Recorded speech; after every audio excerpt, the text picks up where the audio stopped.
Supreme court का जो आदेश था उसमें बहुत साफ था कि केंद्र सरकार चाहे तो उसमें बदल सकती है और वो राज्य सरकार को मानना होगा।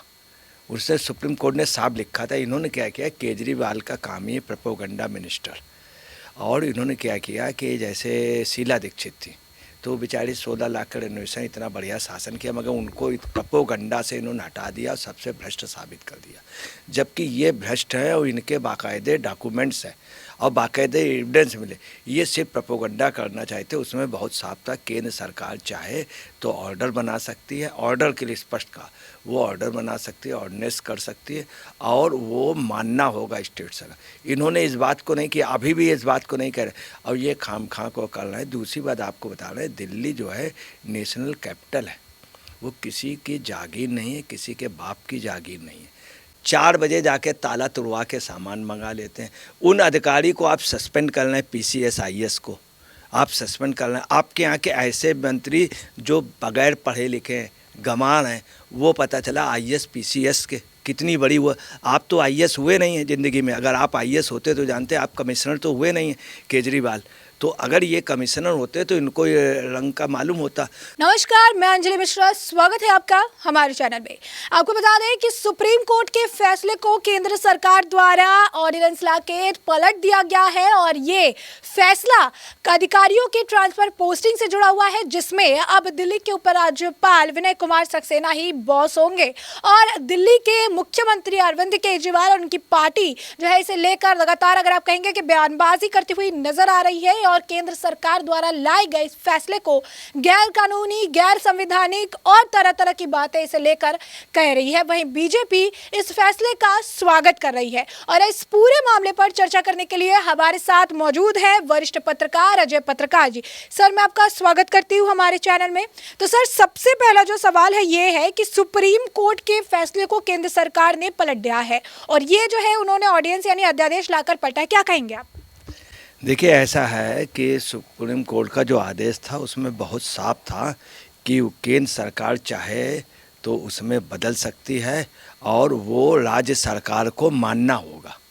उससे सुप्रीम कोर्ट ने साफ लिखा था। इन्होंने क्या किया, केजरीवाल का काम ही प्रोपेगेंडा मिनिस्टर, और इन्होंने क्या किया कि जैसे शीला दीक्षित थी तो बेचारी 16 लाख का रेनोवेशन, इतना बढ़िया शासन किया, मगर उनको प्रोपेगेंडा से इन्होंने हटा दिया और सबसे भ्रष्ट साबित कर दिया।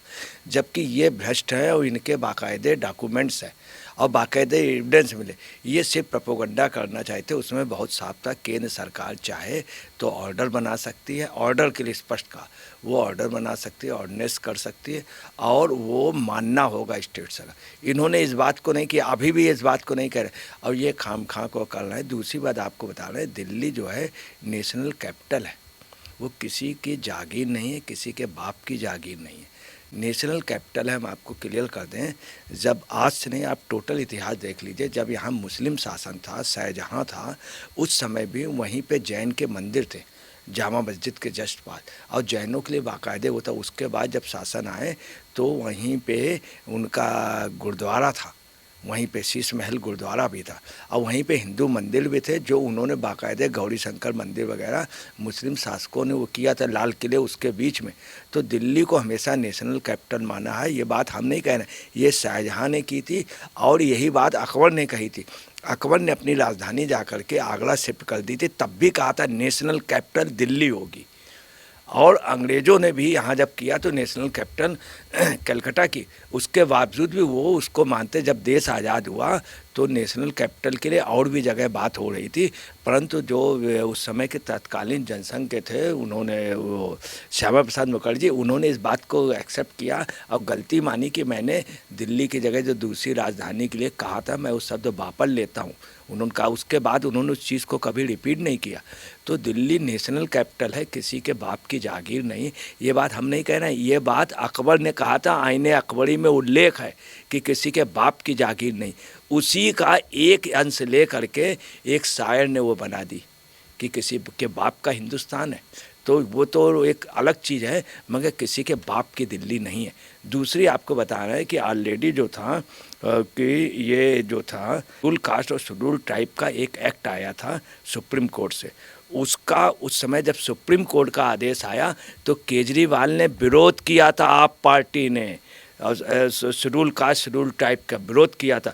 और जब केंद्र सरकार ने उसको पलट दिया तो आप पार्टी ने केजरीवाल और यही जो मार्लेना जी हैं इन्हीं ने कहा था कि जो है उसका स्वागत किया था पूरी पार्टी ने। तो आप देख लीजिए कि कितनी ये क्रूर पार्टी है कि जिसने सुप्रीम कोर्ट के उस आदेश का विरोध किया था।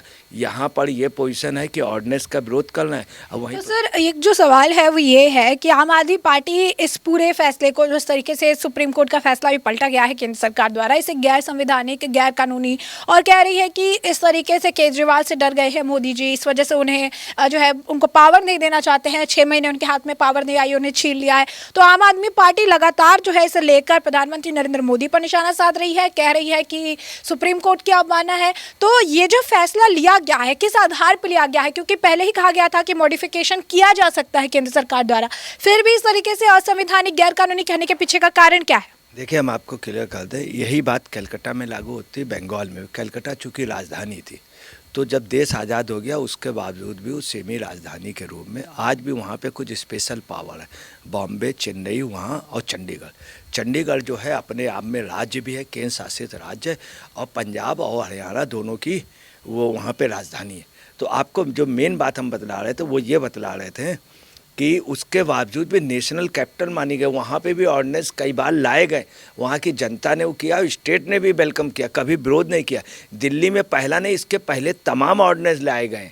तो ये पहला नहीं, केजरीवाल जी ने, अब ये है कि ये मैं कहूँगा कि जो बीजेपी जो केजरीवाल के अगेंस्ट में वो अपनी बात को कह नहीं पाते हैं, वो आदमी 171 करोड़ रुपए को कर रहा है, ये लोग तब भी ठीक से कह नहीं पाए। ये पहले भी आपको बता रहे हैं कि ये ऑलरेडी ये पहली बार नहीं हुआ है, और आपको बता रहे हैं ये उन राज्यों में भी हुआ तो उसमें कहीं कोई विरोध नहीं हुआ। दिल्ली में इसके पहले भी हुआ, और स्वयं वो थे जब इनके जो पहले चीफ मिनिस्टर कांग्रेस के आए थे, और उसके बाद जब बीजेपी के सीएम रहे उस समय भी ऑर्डिनेंस कई बार लाया गया।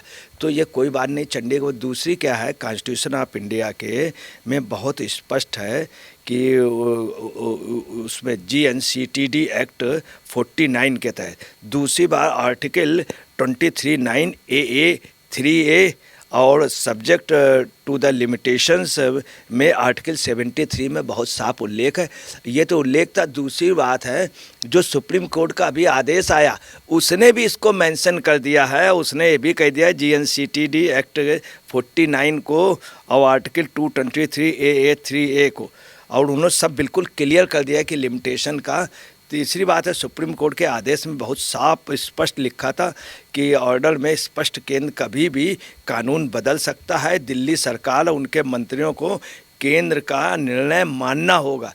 ये सब बातें इन्होंने खामखाई प्रोपोगंडा करना है, इनका काम प्रोपोगंडा है, और इनका आपको बता रहे हैं कि कहना नहीं चाहिए, मतलब हम इनके लिए नहीं कहने, जैसे किसी बंदर के हाथ में उस तरह पकड़ा दो तो क्या कर सकता, मतलब मेरी बात केजरीवाल के लिए नहीं कह। दूसरी एक बात और है कि जैसे गधा होता है, गधे के चाहे जितनी डिग्री हो मगर कहे करेगा ढेचू ढेचू, मतलब केजरीवाल के नहीं कहना, मतलब एक कहावत कही जाइए, गधे के चाहे जितनी डिग्री हो वो पहना दो मगर करेगा ढेचू ढेचू, वही पोजीशन यहाँ है। दूसरी आपको बता रहे हैं कि यही केजरीवाल जी कहते थे, इस कुर्सी में जो बैठता है वही गड़बड़ हो जाता है, इस आंदोलन से जो विकल्प निकलेगा और वे लोग जब कुर्सी में बैठ जाएंगे तो वह भ्रष्ट हो जाएंगे और वो गड़बड़ करेंगे, ये मेरी चिंता है। जो इन्होंने कहा था कभी कभी आदमी के मुख में सरस्वती का वास हो जाता है, उस समय जो इन्होंने कहा था वास्तव में बिल्कुल सच कहा था। आज वैसा ही, आज उसी से ग्रसित हो गए। इन्होंने अपने बारे में पहले भविष्यवाणी कर दी थी, अपने बारे में कर, और आज उसी में ये बिल्कुल वो हैं। तो इन्होंने खुद बोल चुके, ये बात हमने नहीं बोली, इन्होंने बोली थी, आज वो फॉलो भी हो रही। इसके अलावा आपको बता रहे हैं कि ये केजरीवाल अधिक पढ़ा लिखे हैं, इसीलिए पूरा दिल्ली आप जो है 50-50, 100-100 रुपए में तरस रहा है। 50-50, 100-100 रुपए में आदमी डेली काम कर रहा, 100, 150, 200 में। सर एक बार फिर से जो है अध्यादेश पर आते हैं। जो ऑर्डिनेंस जो लेकर आई है जो सरकार, उसे लेकर बयानबाजी जारी है। बीजेपी जो है उसके इस फैसले का स्वागत कर रही है, कह रही है कि जैसे ही अरविंद केजरीवाल को पावर मिला, उन्होंने बैक टू बैक अधिकारियों का जो है ट्रांसफर किया और इसके पीछे वो अलग अलग कारण बता रहे थे। एलजी के भी यहाँ पर जाकर उन्होंने कल जो है आम आदमी पार्टी की तरफ से कई सारे मंत्री गए थे, जमकर उन्होंने हंगामा काटा था। और आज जब एलजी को सारे अधिकार वापस दे दिए गए हैं तो आम आदमी पार्टी को आखिर परेशानी कहाँ हो रही है?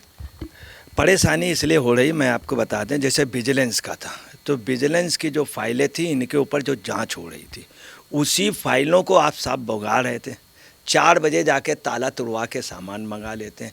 उन अधिकारी को आप सस्पेंड कर रहे हैं, पीसीएस आईएएस को आप सस्पेंड कर रहे हैं। आपके यहाँ के ऐसे मंत्री जो बगैर पढ़े लिखे गंवार हैं, वो पता चला आईएएस पीसीएस के कितनी बड़ी वो। आप तो आईएएस हुए नहीं हैं ज़िंदगी में। अगर आप आईएएस होते तो जानते, आप कमिश्नर तो हुए नहीं हैं केजरीवाल।